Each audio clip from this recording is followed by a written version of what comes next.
Hello everyone! A good morning to all of us. Medyo masama ang pakiramdam ko ngayon kaya ang breakfast ko ay kanin na may avocado, merong chicken, at saka parang pinastil ko na karne ng baka. Konti lang siya. Mas marami ang sibuyas.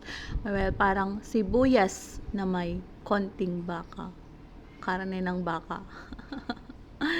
At egg. Ayan. Medyo hindi okay ang pakiramdam ng yung kunya ngayong araw. Kaya ang aking kape, 2 pirasong kape ang nilagay ko dyan. Ayan. Tignan nyo yung pagkain ko. Overload breakfast. Mamaya magluluto na naman ako ng soup. Sarap na breakfast to. Typical na Filipino breakfast. Heavy breakfast. Sarap na sarap akong kumain lang. 'Di ba? Yung alam mong wala ka namang ibang pupuntahan pero paggising mo natakam ka ng sinangag. Kaya maaga kang nagising at nagluto ng sinangag para maaga rin. Wala na ba akong ibang iniisip kundi ang aking tiyan lang, ang gutom ng aking tiyan. May gulay. Ayan, meron akong sausawan dyan na chili sauce. Sausaning kalamansi tsaka toyo. Hindi ko naisip yun Kaya pala parang nakakaumay. Pero, ang sarap ikain ng avocado sa kanin, di ba? Parang ang linamnam. Ayan nga, feel na feel ko yung pagkalinamnam ng avocado. Isabay mo sa kanin. Mas maganda sana kung bagong lutong kanin na mainit-init. Tapos, bagoong ang ulam, tsaka avocado lang. Naku, sarap. Sabay kape. Bigas na kape. Ganyan yung buhay namin sa baryo.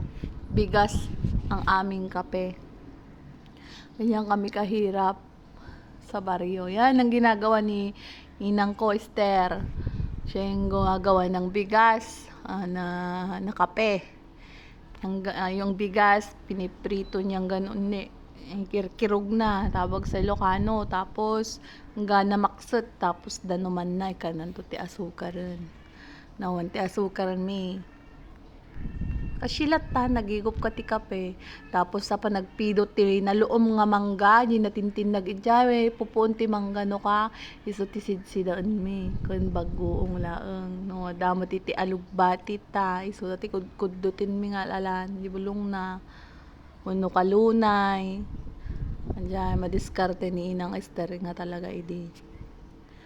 Kape ngo adda ti kape di nga mula ni lulo mi tituhod so miti ibilbilad mi nga aramidan da nga kape mot laeng naimas mot lang ajay nagtapang lang kay kayat ko di bigas nga kape makapailiw ti biag gijay baryo tapos apan ni nang isterit aga agtudtod iti haystack apan nagtudtod iti irik sunto ti iwilbilag na nga ipagpagiling ta isunto ti kanon mi nadiskarta di nga lola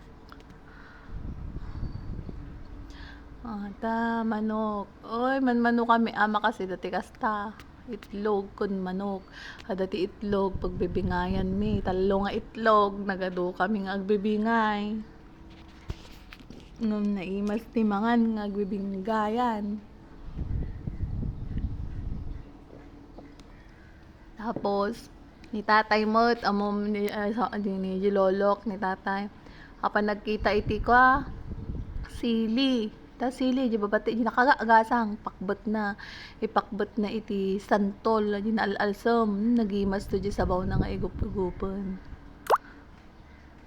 kasjay kasla na lang agkakabsot kaga mamiss ko ti biag ti probinsya ngam kasla na malar ti probinsya nga raw dapay nga ta Tamamiss ko pala dyan. Ay, nga po, naibos ko laki din na nga ti mga manon, ti may nga pandanganan ti may nga aldaw, madamdamag, pampanuto na manan niya man iti kanagkon. Nya mga tanti masidan. Kitain nyo maman iti panangpangpangan ko mo. Ori ko la isem ti imas na ti mangan. Kitain nyo ko pumigsa na kon. Talagang kurang nagsala talaga tinapoy sobra-sobra pa nagmukbang ko apo. Ay.